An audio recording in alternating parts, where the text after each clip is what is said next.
Welcome back to our number 2 of Andy Goldstein's Sports Bar. We've got lots and lots coming your way. Mark Langdon rounds everything up in the European footballing world for us. We've got tomorrow's back pages in every hour. And we have a gaggle of Gallaghers, Dermot, coming on in about 15 minutes' time to look back at all the big decisions from the weekend. But it's time now to talk to a rock and roll superstar we know as Dr. Octagon.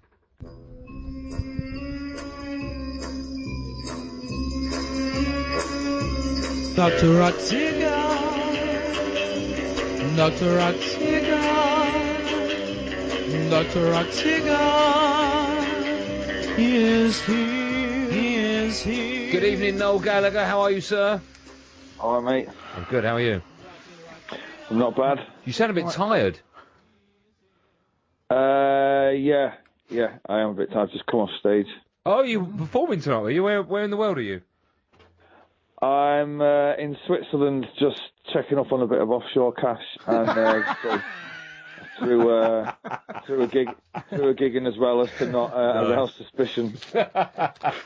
Good answer. Listen, before we start, I thought the next time I speak to you, I have to ask you. Someone told me they heard you talk about a story where you actually went to a specialist or a doctor because you thought you had a sweaty knee or something. Is that right? Yep, that is true. And what was the actual problem with you? I was very high. Okay, shall I move on then? It wasn't butter. No, okay, fine. I can't believe it's not. Let's talk about your side, Man City, shall we? Yeah. Let's look forward before we look back, actually. A massive game against PSG, 2-2 at the moment. Do you fancy it? I don't know. I think whoever scores first is probably going to be in the driving seat tomorrow. I think if PSG score first, it might be up against it a little bit. But if we score first, their heads might go down. But I'm not sure. The first game was a bit crazy, so we can't defend for toffee at the minute. So I don't know. All outcomes are possible tomorrow, aren't they? Yeah, I mean, both sides. You saw the weakness of both sides. You saw the best of both sides. I thought City deserved to get something out of the game, but they're not a great side at the back. And I know you're going to say, well, neither are we. I expect goals. No, I don't see this being 0-0. No, I can't. I mean, you know what? If we were Chelsea managed by Mourinho, well, you kind of fancy it. Do you know what I mean? But we can't set out to kind of hit them on the break. So I think they're going to be quite patient and trying to hit us on the break. And surely Ibrahimovic can't be as bad as he was the last time.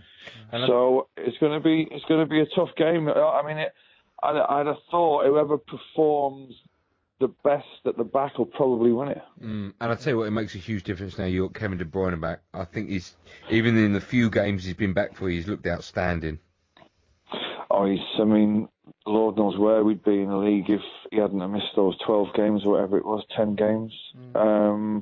We could be right up there.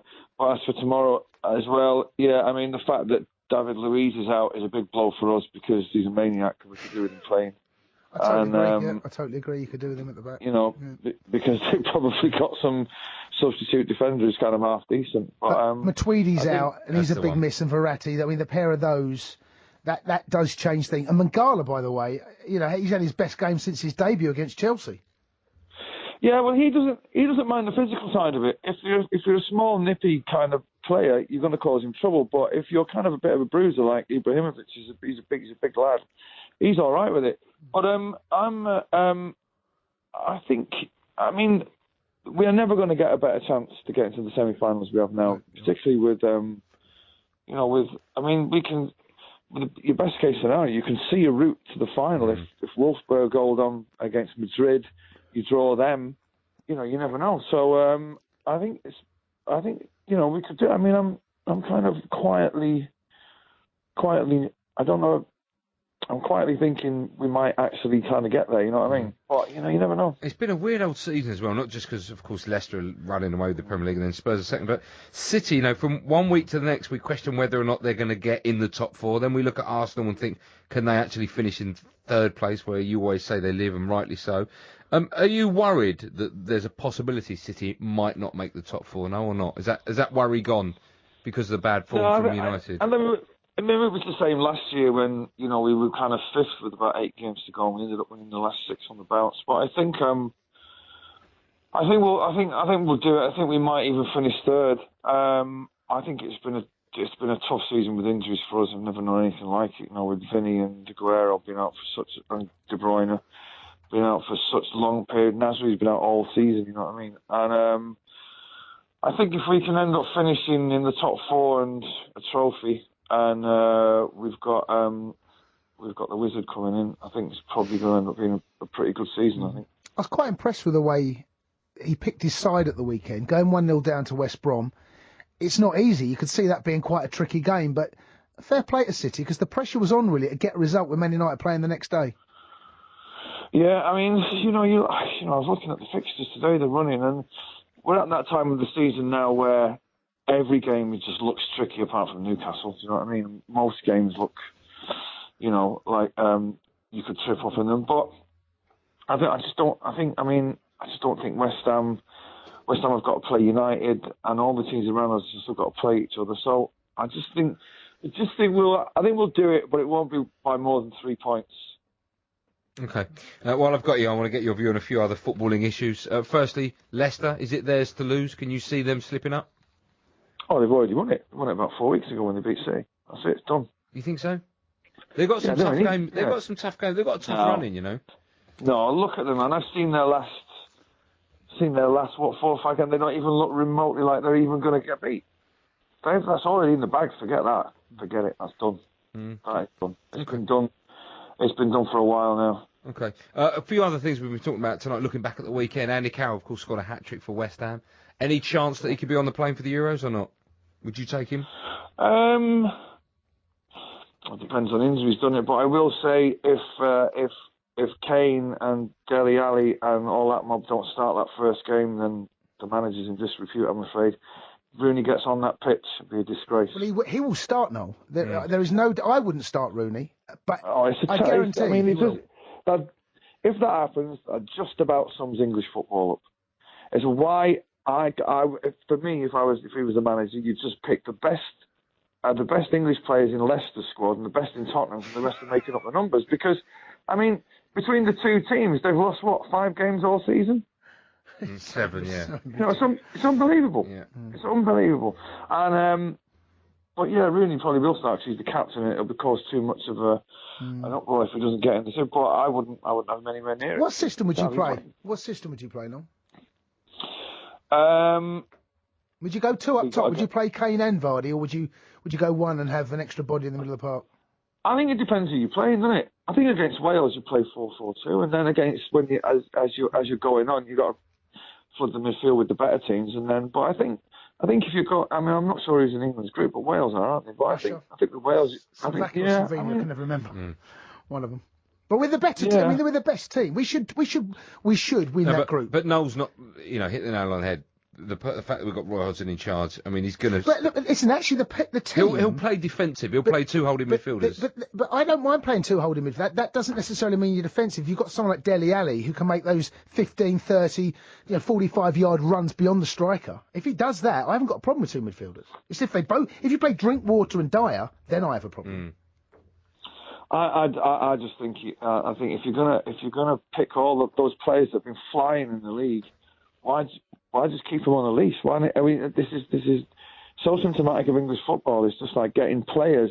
If you don't play them in the right position, you'll tell them to play a different game than what they're used to. I'd so start Kane and Dele Alli. That's a get on Vardy. You know what I mean? Yeah, well, the season of his life. I agree with you, but as Jason quite rightly said, he's not going to drop his captain. I'll be stunned if Wayne Rooney didn't start. I would be absolutely. Yeah. Have you heard any rumours about your new manager coming in as to who he's going to go for, Noel? Is it on a napkin? Yes. No, it's not. No. Yeah, there are loads of rumours, but only what I read in the press. Oh, okay. Stones and, Are you stunned at what's happening at the other side of Manchester? United? Yeah. I'm kind of amazed that it doesn't look like Jose's going there, does it? No. I think it looks like they could have got him by now. I mean, if Van Gaal is there next season with Ryan Giggs, I don't know. My pals who are Man United fans from Manchester are up in arms about it. They are flabbergasted. But you know what? I mean, when you see Chelsea and City have their next season's already started for City and Chelsea. They've already got the ball rolling. If you're to believe what you read about Gundogan and Conte going in there and all that, it's like it's already started. United are already lagging behind already, and Arsenal as well are suffering from Wengeritis again. So I don't know. It just seems to be City and Chelsea have now got a culture of changing managers, and although that sometimes can work against you, it seems to be working in their favour this season because they've come out of the traps already with 6 games left in the previous season. They've already started. So we'll see. What about the other end of the table? No, Villa have gone. We know that. Just another game, and there'll be history. Who else are going down?